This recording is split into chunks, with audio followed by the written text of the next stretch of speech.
வணக்கம். Z from Javadpatti Puthur. Power writer அப்படிங்கிற YouTube channel மூலமாக உங்களை மீண்டும் சந்திப்பு ரொம்ப மற்றற்ற மகிழ்ச்சி. அத்தோட எங்கள் சேனலை சப்ஸ்கிரைப் பண்ணுங்கள், பெல் பட்டன் அழுத்த மறந்துடாதீங்க.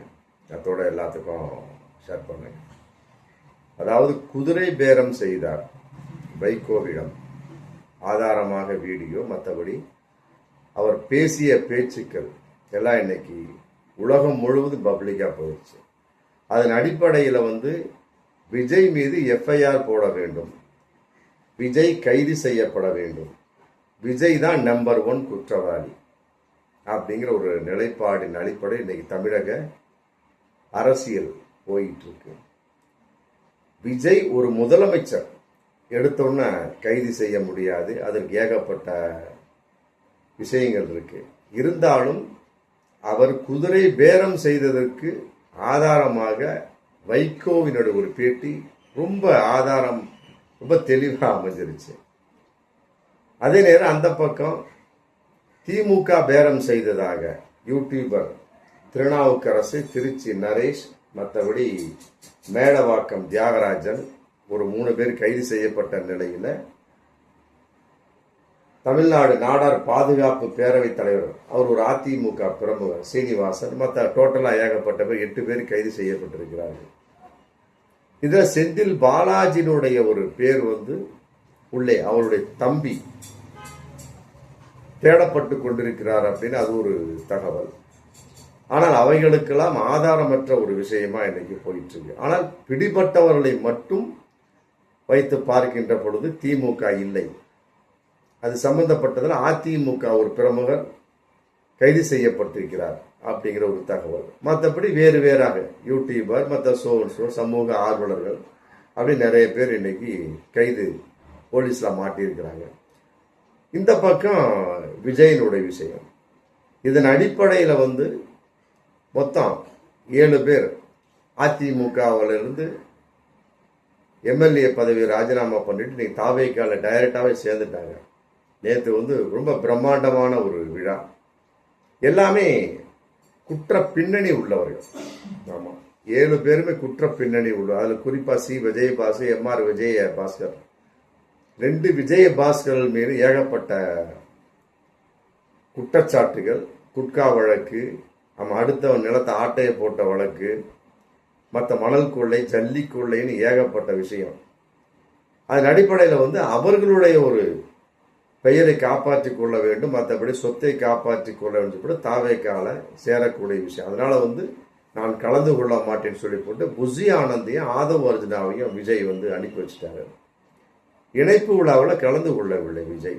அதன் அடிப்படையில் இப்படி இருக்கக்கூடிய ஒரு சமயத்தில் எப்படி இருந்தாலும் சரி இடைத்தேர்தல் நடந்துருங்க, அதை பற்றி கவலையே கிடையாது. நம்ம போட்டி போட்டுடலாம் அப்படித்தானே வைகோட்ட விஜய் பேசியிருக்கிறாரு. 2 எம்எல்ஏ ராஜினாமா பண்ணிருங்க, கரெக்டாக நான் சொல்லக்கூடிய ஒரு தொகுதி நிற்க வச்சிருங்க, நான் பேசி பரப்புரை செய்து நான் ஸ்ட்ராங்கா ஜெயிக்க வச்சிடறேன். ஆமாம், இப்போ ஆல்ரெடி 7 வைகோ சம்மந்தப்பட்ட 2 பேர் நாங்களாம் பண்ண முடியாதுன்னு சொல்லிட்டு அவங்க கரெக்டாக ஒரு வைகோக்கு எதிராகவே முடிவெடுத்து நகர்ந்துட்டாங்க, முடிஞ்சு போச்சு. அதன் அடிப்படையில் 7 பேர். இன்னும் ஏகப்பட்ட பேர் அதிமுகவிலிருந்து விலகி தாவேக்காவில் சேர்வது ரெடியாக இருந்துட்டு இருக்கிறாங்க. அதன் அடிப்படையில் எல்லாருமே எப்படி இருந்தாலும் சரிங்க, இடைத்தேர்தல் நடந்து தான் ஆகும். நம்ம எம்எல்ஏ ஆயிடலாம். அதன் அடிப்படையில் ஒரு அமைச்சர் போஸ்ட்டு இல்லையா, தாவேக்கா எம்எல்ஏ அப்படிங்கிற ஒரு போஸ்ட்டு அது இல்லையா, பெரிய கட்டு அமௌண்ட்டை வாங்கிட்டு எம்எல்ஏ அப்படியே இருந்துருவோம் அப்படிங்கிற ஒரு நிலைப்பாட்டின் வெளிப்பாடு இருந்த இதில் இன்னைக்கு மிக பெரிய இடி வீழ்ந்ததாக ஒரு நிலைமை. அதாவது காலையில் தான் அறிவிச்சிருக்காங்க தேர்தல் ஆணையம். பீகார், எம்பி, குஜராத் மொத்தம் 3 மாநிலத்திலையும் ஒவ்வொரு மாநிலத்திலும் ஒவ்வொரு சட்ட பேரவை காலியாக இருக்கு. அதன் அடிப்படையில் 3க்கு தேர்தல் அறிவிச்சிட்டாங்க. 30/7/2026 இடைத்தேர்தல், 3/8/26 வாக்கு எண்ணப்படும் அறிவிச்சிட்டாங்க. இதன் அடிப்படையில் தமிழக அந்த 7க்கும் கட்டாயமாக இடைத்தேர்தல் அறிவித்திருக்க வேண்டும். இல்லையா, இதுக்கு முன்னால் இருக்கக்கூடிய ஒரு 5 இடைத்தேர்தல் ஆல்ரெடி 4 பேர் விலகினது, மற்றபடி திருச்சி 1, 5. அதுக்காவது அறிவிச்சிருக்கணும். பிறகாவது இந்த 2 பேரை விஜயபாஸ்கர் விஜயபாஸ்கர் 2 பேரும் தாவேக்கா இணைந்தாங்க பத்தி அங்கே விராலிமலை கரூரும் காலி. பிறகாவது அறிவிச்சிருக்க வேண்டும். ஆக 5 தேர்தலுக்கு கட்டாயமாக இடத்தை அறிவித்திருக்க வேண்டும் இதோடு சேர்ந்து. ஆனால் அறிவிக்கவில்லை. இன்னைக்கு விலங்கினவங்களாம் ரொம்ப மனசு சங்கடமாகி ரொம்ப பதட்டமாக இருந்து கொண்டிருக்கிறார்கள் அப்படிங்கிற தகவல் தான் இன்னைக்கு ரொம்ப வைரலான விஷயமா போயிட்டு இருக்கு. அதாவது இது சம்பந்தப்பட்ட வகையில் ஏகப்பட்ட கேசஸ் இருக்கு. எடப்பாடி ஆளுநர்கிட்ட புகார் கொடுத்த ஒரு சம்பந்தப்பட்ட ஒரு கேஸ். மற்றபடி 4 எம்எல்ஏக்கள் கட்சி மாறி ஓட்டு போட்டாங்க பத்தியா, அதை விசாரிக்காம அவருடைய ராஜினாமா ஏற்கக்கூடாது உயர் நீதிமன்றத்தில் ஒரு கேஸ். மற்றபடி 2 திமுக எம்எல்ஏக்களை குதிரை வீரம் செய்தாங்க, இந்த மதிமுக சம்பந்தப்பட்டவர். அது 2 கேஸ் இருக்கு. மற்றபடி 6 தொகுதிகள்.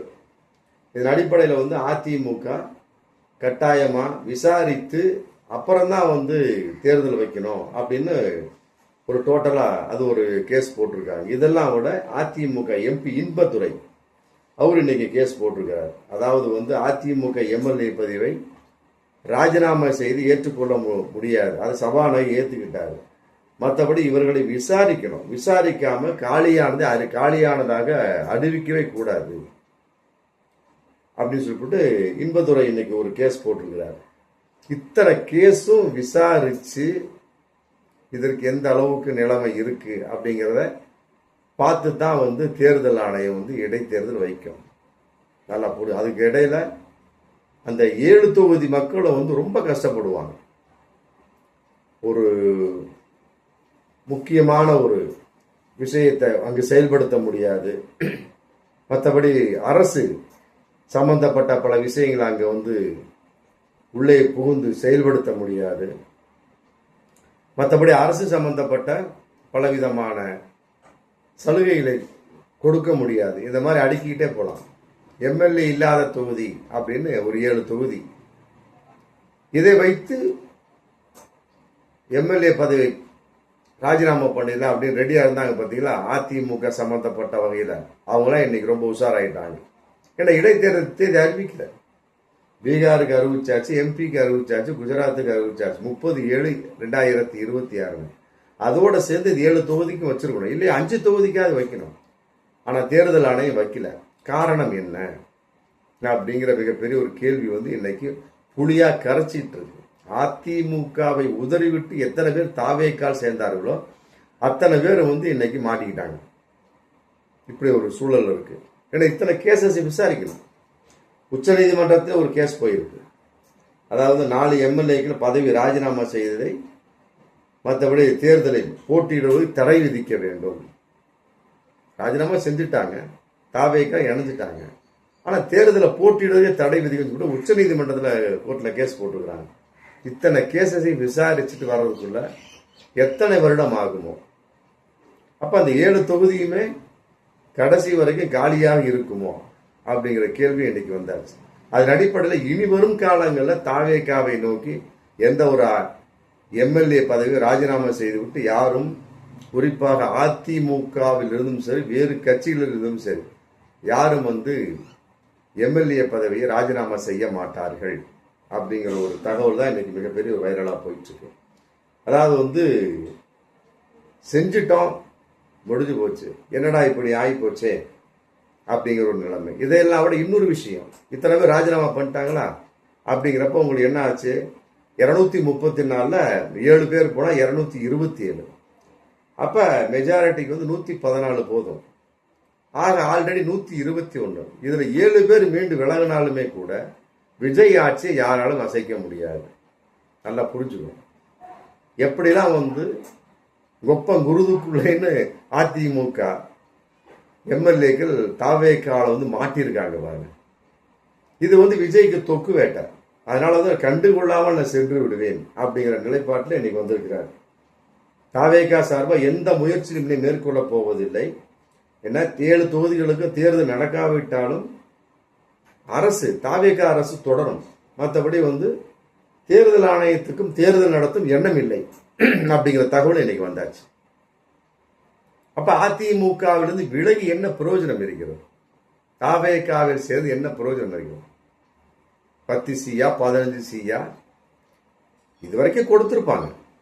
கொடுத்துதான் வாங்கிட்டு தான் சி விஜயபாஸ், எம்ஆர் விஜயபாஸ், மற்ற ஆல்ரெடி 4 பேர் 6 பேர் ஆல்ரெடி திருச்சி தொகுதி மொத்தம் 7 பேர்.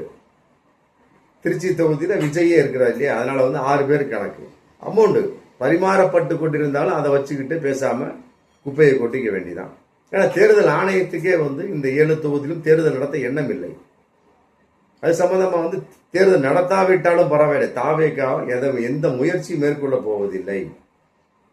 காரணம் 7 பேர் போனாலுமே உங்களுக்கு 114 வந்துடுது இல்லையா, உள்ளது 227 தானே. அப்படிங்கிறப்ப உங்களுக்கு மெஜாரிட்டி தான், மாற்று கருத்தே இல்லை. இன்னும் இருக்கக்கூடிய ஒரு 7 பேர் போனாலுமே கூட மற்றபடி தாவேகாவை பொறுத்த வரைக்கும் எந்த பிரச்சனையுமே கிடையாது. ஆல்ரெடி காங்கிரஸ் ஒரு 5 பேர், சிபிஐ சிபிஎம் அதில் 2 பேரை வச்சு குப்பையை கொட்டிடலாம், மாற்று கருத்தே. 114 தானே தேவை. எப்படி உட்காந்துருச்சு பாருங்க. இதான் நேரம் அப்படிங்கிறது. எதை நோக்கி அதிமுக வெக்கு வெக்கு வெக்கு வெகுன்னு எல்லாம் தாவேகாவை நோக்கி எம்எல்ஏ பதவி ராஜினாமா பண்ணி செஞ்சாங்க போனாங்களோ, இன்னைக்கு அத்தனை பேர் மாட்டிக்கிட்டாங்க. காரணம் இடைத்தேர்தல் அறிவிக்கப்பட மாட்டாது அப்படிங்கிற ஒரு தகவல் இன்னைக்கு போயிட்டு இருக்கு. அறிவிச்சிருந்தா அதை அறிவிச்சிருக்கணுமே. 30/26 இடைத்தேர்தல் அப்படியே அறிவிச்சிருக்கோம். 7 தொகுதிக்கு இல்லாவிட்டாலும் கூட 5 தொகுதிக்காக அறிவிச்சிருக்கணும். விராலிமலை, கரூர் எக்ஸப்ட் 5 தொகுதிக்காக அறிவிச்சிருக்கணும், அறிவிக்கல. அதன் அடிப்படையில் இன்னைக்கு மிகப்பெரிய ஒரு தகவல் போயிட்டு இருக்கு. இனி அறிவிக்கப்பட மாட்டாது. ஏன்னா இத்தனை கேசஸை முடிக்கணும். 1 2 3 4 5 6 ஆமா 7, இன்னும் எத்தனை பேர் கேஸ் போட போறாங்களா தெரியல. அப்ப இந்த 7 8 கேஸையும் விசாரிச்சு தேர்தல் ஆணையம் முடிவுக்கு வர எத்தனை வருஷம் ஆகும்? கடைசி வரைக்கும் இந்த விஷயத்தை பாஜக கையில் எடுத்து ரொம்ப அற்புதமா ஆட்ட போகுது. இதை வச்சு சுத்தமா அதிமுக சம்பந்தப்பட்ட வகையில் மிகப்பெரிய ஒரு சூதாட்டத்தை கூட நடத்த வாய்ப்பு இருக்கு. ஆக என்ன பண்ணும், இத்தனை பேர் திருப்பி அதிமுக போக போகிறார்களா? போனாலுமே கூட அங்க மாவட்ட செயலாளர் பதவியோ மற்ற முக்கியமான பொறுப்பு எதுவுமே கிடையாது. எடப்பாடி எல்லாத்தையும் பிரிச்சு கொடுத்துட்டாரு. எஸ்பி வேலுமணி இன்னைக்கு மாட்டி முடிச்சுட்டு இருக்கிறாரு. புரியுதுங்களா? இந்த மகளிர் சம்பந்தப்பட்ட ஒரு கூட்டம், அதுக்கு எஸ்பி வேலுமணிக்கு எந்த தகவலுமே கிடையாது. ஆக எஸ்பி வேலுமணி கூட அதிமுகவில் ஓரங்கட்டப்பட்டு வைக்கப்பட்டிருக்கிறார். துணை பொதுச் செயலாளர் எனக்கு வேணாம் அப்படின்ட்டார். எனக்கு மாவட்ட செயலாளர் தான் வேணும். ஆமா, அங்க எல்லாம் கொடுத்தாச்சு அவர் ஆல்ரெடி இருந்ததுக்கு. ஆமா, அதை விலைக்கு எஸ்பி வேலுமணி கொடுத்தா யாருக்கு கொடுத்தவர அவங்க கூண்டோட அதிமுகவை விட்டு விலகி விடுவார்கள். இந்த மாதிரி திருசங்கு சொர்க்கத்தில் முட்டுச்சந்தில் மாட்டிய ஒரு மனிதனை போல இன்னைக்கு எடப்பாடி முடிச்சுட்டு இருக்காரு. அதை விட்டுருங்க. பட் இந்த பக்கம் பார்க்கக்கூடிய சமயத்தை தாவேகா சம்பந்தப்பட்ட வகையில் யார் யாரெல்லாம் நம்பி வந்தாலும் அத்தனையும் நாமம். ஆமா, இப்படி போட்டா 6 படையப்பா, இப்படி போட்டா கோவிந்தா முடிஞ்சு போச்சு. அந்த அளவுக்கு இன்னைக்கு ஒரு நிலைமை போயிட்டு இருக்கு. ஆமா, நல்ல வேலை வைகோ சம்பந்தப்பட்ட 2 திமுக எம்எல்ஏக்கள் ராஜினாமா செஞ்சிருந்தா அதுவும் ஹோகையா. இஸ்லாமின் சொன்ன மாதிரி இன்னால் இல்லாகி இன்ன இளைய ராஜீவன் ஓதிர வேண்டிதான். ஆக தாவேகாவை நோய் யாரெல்லாம் நம்பி எம்எல்ஏ பதவி ராஜினாமா செய்ய வந்த அத்தனை பேர் இன்னைக்கு மாட்டிக்கிட்டாங்க. தேர்தல் நடக்காது. தேர்தல் ஆணையம் ரொம்ப ஸ்ட்ராங்கா இருக்கிறாங்க. நடத்தப்பட்டிருந்தா இன்னைக்கு 30 வச்சிருக்கணும், 5 தொகுதியா வச்சிருக்கணும். 2 தொகுதி பின்னால கூட பாத்துக்கலாம், இந்த விராலிமலை கரூரையும். ஆனா 7க்கும் 5க்கும் வச்சிருக்கணும், வைக்கல. காரணம் என்ன? கோர்ட்ல ஏகப்பட்ட கேசஸ், உச்சநீதிமன்றம் ரொம்ப ஸ்ட்ராங்கா போட்டுக்கிறாங்க. பயங்கரமான கேசஸ் எல்லாம் போயிட்டு இருக்கு. ஆமா, அதன் அடிப்படையில இன்னைக்கு தாவேகா நம்பிய எத்தனை பேர் இன்னைக்கு வீதிக்கு வந்து விட்டார்கள் அப்படிங்கிற தகவல் இன்னைக்கு போயிட்டு இருக்கு.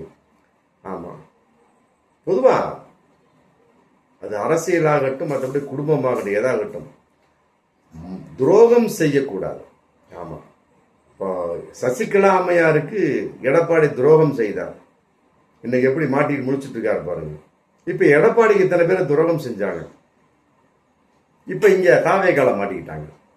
இதைத்தான் சொன்னான் வள்ளுவன். பிறக்கின்னா முற்பகல் செய்யும் தமக்கின்னா பிற்பகல் தாமே வரும், முற்பகல் செய்யும் பிற்பகல் விரையும்.